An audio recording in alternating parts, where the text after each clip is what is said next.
Eu cumprimento a todos com a paz do Senhor. Sou José Domingos do blog Exateus, fazendo mais um vídeo. Bom, desta feita vamos seguir ainda com o tema da Lava Jato, o juiz Sérgio Moro.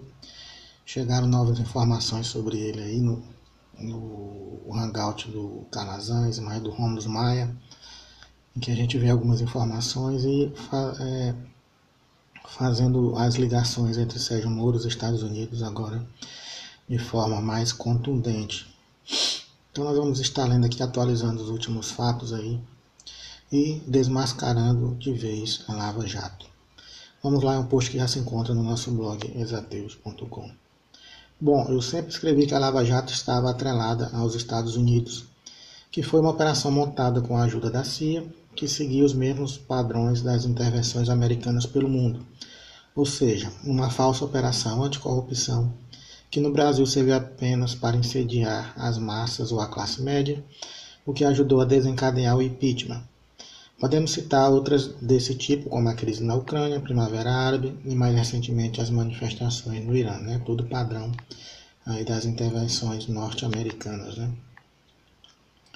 A dúvida que restava é o porquê de Sérgio Moro se prestar a esse papel de desestabilizar a sua nação, de satisfazer tanto os interesses internacionais, de não se interessar por outras denúncias que envolvem outros grupos políticos que não seja o PT. E as teorias eram muitas. Será que é porque ele seria maçom? Talvez isso tenha ajudado, mas não é a principal causa. Será que é porque ele seria tucano? Isso ajudou, mas também não é a principal causa. A causa principal foi revelada agora pelos jornalistas investigativos Wellington Calazans e Rômulo Maia, que moram na Europa e fazem um hangout com convidados todas as manhãs na plataforma do Cafezinho e do YouTube. O nome do programa é Duplo Café. Foram citados jornalistas que possuem fontes em agências de inteligências europeias que deram os primeiros furos das declarações de Tacla Duran sobre Sérgio Moro. Depois vocês assistam aí meu vídeo falando sobre Tacla Duran e Sérgio Moro. Agora eles trazem mais revelações. A principal seria que Sérgio Moro protege desde as investigações do Banestado um doleiro de nome Dario Messer. Mas antes de falarmos sobre o doleiro, lembraremos o que foi o caso do Banestado. O escândalo do Banestado, como é conhecido, é de longe o maior caso de corrupção da história brasileira, envolvendo o alto escalão tucano no final do governo FHC. E também empresas, entre elas a Rede Globo. Era um esquema de lavagem de dinheiro em que envolveu pelo menos 134 bilhões de dólares.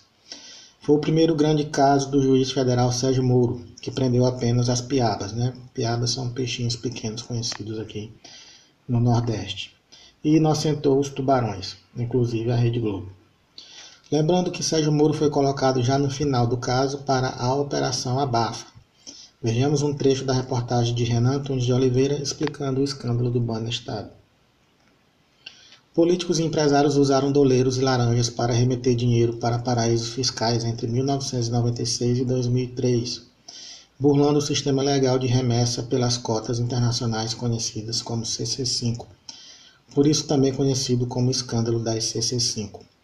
O MPF em Foz do Iguaçu descobriu a fraude porque a agência local do Banestado enviou para a agência de Nova York cerca de 30 bilhões de dólares. O total com outros bancos chegou a 134 bilhões. Foram flagrados com remessas legais os políticos Jorge Borhauser, José Serra, Sérgio Mota, já falecido, Ricardo Oliveira, operador nas campanhas de FHC, José Serra, e até o jovem Carlos Alberto Richa, o Beto Richa, hoje governador do Paraná, que remeteu $1 milhão. Quase todos eram da cúpula do governo FHC. O doleiro Youssef foi preso e tornou-se delator pela primeira vez. O trabalho do procurador e do delegado deu base para a abertura de uma CPI em 2003. A mídia promoveu o boicote depois que foram apresentados documentos de remessa ilegal de dinheiro pela Rede Globo, Editora Abril, RBS e Correio Brasiliense. No fronte político, a investigação do Banestado morreu na CPI. No fronte jurídico, o MPF e a APF foram esvaziadas, perdendo poderes. Ainda em 2003, quase no final, um novo juiz assumiu o caso, Sérgio Moro, mas as investigações não avançaram. Entretanto, todos os fatos que escrevi até agora já não são tão novidade por quem se interessa por pesquisar sobre a Lava Jato. são fatos não colocados na grande mídia, é óbvio, e que os chamados coxinhas insistem em não querer enxergar. As novidades que Calazans e Rômulo nos trazem é que, para acontecer essa operação abafa, foram pagos de propina para membros do judiciário de todos os escalões a fatia de 0,8% de todo o montante enviado para o exterior, que daria mais de R$1 bilhão. A partir de então, segundo os jornalistas, Sérgio Moro passou a ser refém das agências de inteligência americanas, que o usariam como quisessem. Vale lembrar que um dos maiores interessados nessa operação abafa do Banestado eram os agentes do mercado financeiro, que poderiam ver a economia brasileira implodir com prisões dos principais envolvidos. Nessa esteira, o próprio PT, que iria iniciar o governo Lula, também consentiu nessa operação abafa, também com medo da quebra da economia brasileira, justamente naquele momento em que iria iniciar o seu governo. Depois, o PT agora é o único alvo aí da Operação Lava Jato, deu asas à cobra. Vejamos o que diz Rômulo Maia. Segundo fonte nossa na comunidade de inteligência europeia, os operadores do enterro do escândalo do Banestado, de longe o maior caso de corrupção de todos os tempos, mais de 134 bilhões de dólares, teriam recebido 0,8% desse montante para operacionalizar o desmonte. Por óbvio, entre os coveiros necessariamente se encontravam membros do judiciário. Os operadores jurídicos do enterro também teriam, portanto, entrado no rateio desse butim, ou seja, 0,8% dos 134 bilhões de dólares, nada menos que 1,072 bilhões de dólares. Vale lembrar que o juiz Sérgio Moro, na qualidade de juiz de instrução, presidia as investigações então. E foi assim, através da fortuita e claramente marginal participação de Youssef num esquema de décadas, que a jurisdição sobre a Petrobras carioca foi atraída para alguém que os americanos já tinham no bolso, Sérgio Moro, o juiz do Paraná. Youssef, que, figurinha carimbada no submundo dos doleiros, pode até mesmo ter sido plantado no esquema que rolava na Petrobras. Pensem comigo.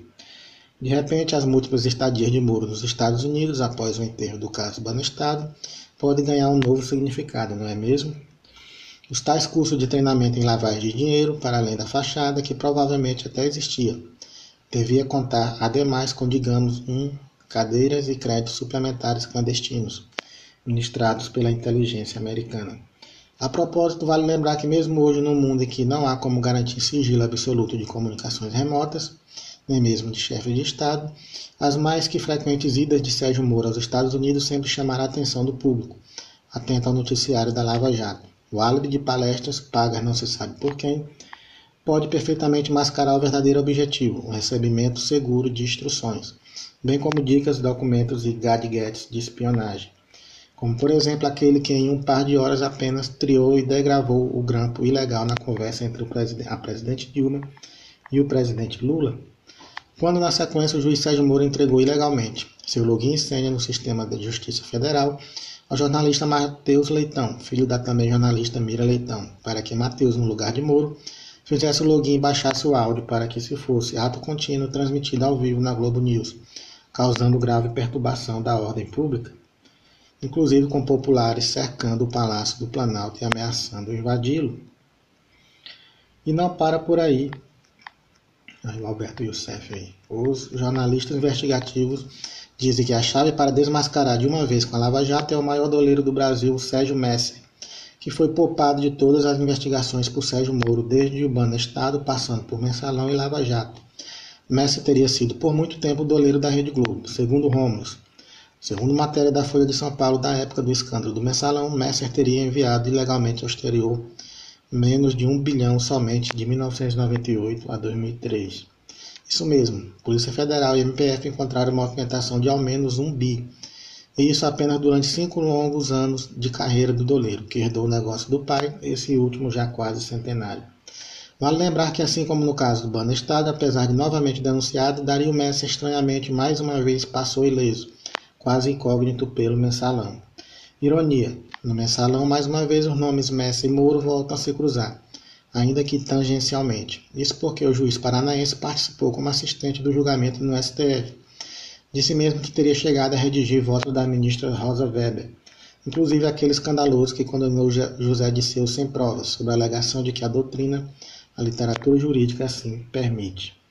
Em 2015, no início da Lava Jato, Messi muda-se para o Paraguai. Esse país, muito próximo do atual presidente, goza de santuário. Pergunta: terá sido Messi alertado por alguém da Operação Lava Jato a fazer essa mudança repentina para o Paraguai? Chegamos então a 2017, o novo escândalo, FIFA Gate. Mais uma vez, Messi é estranhamente poupado. Para além de menção solta na imprensa esportiva, não houve nenhum destaque para o fato de representantes da gigante Nike terem mencionado o nome de Messi em depoimento ao FBI nos Estados Unidos em agosto de 2017. Note que ao longo dos anos, Messi seguiu operando sem ser incomodado pela justiça americana, seja no Brasil, seja no Paraguai. Vale lembrar que no país de residência atual, o Paraguai, até base militar americana há. Homem-bomba, Messi é o maior pesadelo de Sérgio Moro. Fonte primária nos revela, por exemplo, que nas reuniões de cúpula da Odebrecht, ainda no início da Lava Jato, dizia-se que havia alguém que com muita facilidade poderia parar Sérgio Moro em 2 tempos. Não outro que Dario Messi. Nota-se agora que a Lava Jato quer dar holofotes a um outro doleiro, o tal do Juca Bala, que as verdadeiras informações dizem que é apenas um peão do Messi. Cortina de fumaça para não se chegar em Messi? Concluo lembrando a frase do Lula, dizendo que o STF estava covardado perante as arbitrariedades da República de Curitiba. Teriam sido apenas palavras soltas, inferências, ou Lula se referia a tudo que foi exposto nesse texto e que ele deveria saber muito bem? Bom, tá aí as fontes, né, do Rômulo, o blog dele, o do Conversa Fiada, né, de onde eu tirei partes aí também. Eu vou deixar os links aí lá no nosso canal, lá na descrição desse vídeo. Então tá aí, né, toda a ligação de Sérgio Moro com a Rede Globo, né, com os tucanos, com os Estados Unidos, tudo aí revelado aí. E com esse tal Messi agora, que é a chave para ser desvendado aí. Isso tudo. Bom, eu sou José Domingos do Blog Ateus, ficando por aqui, agradecendo a atenção de vocês. Curtam nossos vídeos, compartilhem, comentem. Que Deus e Jesus nos guarde e nos abençoe. Amém.